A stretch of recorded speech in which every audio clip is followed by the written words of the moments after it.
Hey guys, I'm here at HIMSS with Ryan Gonzalez. And Ryan, if you would introduce yourself a bit and tell folks what you do.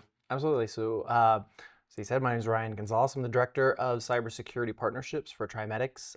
In that role, I evaluate the risk landscape for cybersecurity and how that impacts patient care devices. Yeah, In addition to that, I also am the President for the HTM Association for the state of Ohio. fantastic. And tell folks a little bit about TRIMEDX that might be tuning in because they're aware of HIMSS, but maybe not as aware of the clinical engineering and HTM side of our business. Tell them a little bit about TRIMEDX. Yeah, so TRIMEDX is an independent service organization where we manage full service clinical engineering from IV pumps all the way up to MRIs for large and small hospital systems. Yeah, fantastic. And a very large organization with a national footprint. Now, are you guys global as well? Are you outside the United States or only national? Predominantly United States. Okay, predominantly United States. So tell me a little bit about why you're at HIMSS. What brought you here?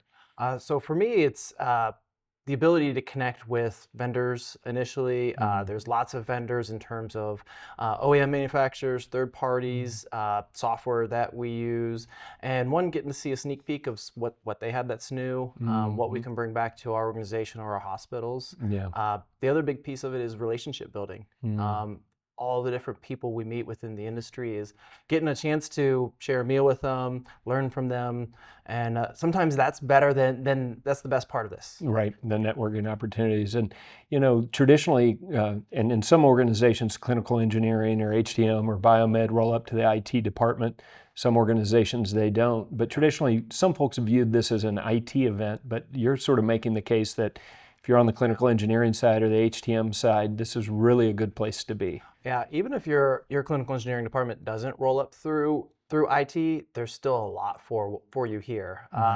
Education is a big part of what they do here. There's hundreds of classes, it Yeah. seems like. So Can't get to them all. Yeah. yeah, you can't, but there's some really good ones that are HTM focused. There was a really great AI one on HTM, emergency preparedness, as just a couple examples of these are things we can bring back to our hospitals to help mature our own programs. Yeah, and so in your case, you're part of a big ISO, so you'll be able to leverage that knowledge across all your clients. But even folks that might be in an in-house operation, they would get things here they could bring back to their own department, I right? actually think it's more beneficial for the in-house department where Interesting. they don't have a big structure or corporate team that's doing these things for them. So they can come here and go to a capital planning class or an AI and say, what is it that I can learn from them? And then maybe even go connect with that speaker afterwards and grab a meal or coffee or something and get some more in-depth conversation on how do I, at my small 200-bed hospital, mature our capabilities outside of just normal break fix. Right.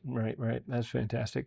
And of course, the other place they should be, AAMI Exchange. That's So right. that's coming up in late May this year, not June like normal. And we look forward to seeing you there. I know you're there every time. But let's kind of segue into the other things you're doing with AAMI. So how long have you been involved with AAMI? So in official capacity, I'd say probably 5 or so years. Participating in the community events, coming to the AAMI Exchange, presenting. I think this will be my 3rd year in a row presenting. Fantastic. So What are you presenting on this year? so this year, my presentation is the larger impact of HTM. Okay, good. How it's not just what we do down in the shop in the basement. It's how we impact things happening at the bedside, how we impact almost every department within a hospital. We get to go, we have to learn their workflows, we have to learn how does this part of the hospital impact our equipment and patient care. Yeah, that's fantastic. And I won't go so far as to say healthcare is a technology business, but it's pretty close. Absolutely. I wouldn't want to walk into a hospital and say, we don't use technology here. We just, no. It's a big part of it all. So there's another exciting thing you're doing with AAMI, which is a podcast that you and Danielle McGeary are doing together, right. Basement to Bedside, Yeah. right? So say a little bit about that. So it's fun. This was actually born out of coming to the AAMI Exchange, where I had the opportunity for a number of years of going to all these great educational events and seeing phenomenal speakers helping, like those in-house programs like we talked about. And it started with, first, how can we bring that to a national audience, to the folks who can't necessarily come? And then the podcast was born out of the idea of, now let's go deeper into that. So say somebody does a great presentation on capital planning. Now let's bring them into a podcast environment where it's not them spending 45 minutes talking to a room, it's a conversation. We Right. can see what are the nuances, where are the impacts, how does this apply to specific scenarios, and really get a little bit more technical than sometimes those are more of a broad overview. Right, right. And you're going to be doing those monthly, That's the goal. right? And people can find those on the AAMI website and any of the AAMI social media channels. So it'll be out there for folks to see. And I think it will be a real benefit to people. So thank you for doing that and sharing your expertise. And I know you love hanging out with Danielle. She's always great to do a show with. I know from experience because I get to do it too. But I think it'll be very beneficial. So anything else you want to talk about before we wrap up? We've covered a lot of ground.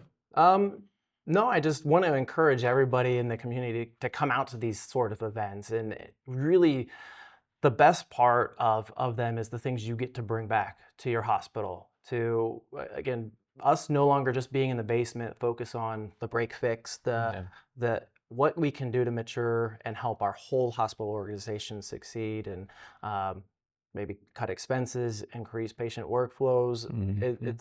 These are the places you learn. You can have a really large impact on the organization. Absolutely. Absolutely. Well, I look forward to seeing you again in Denver in late May, and look forward to seeing the podcast. So thank you for everything you do, Ryan. I appreciate it. Thank you for having me. Absolutely.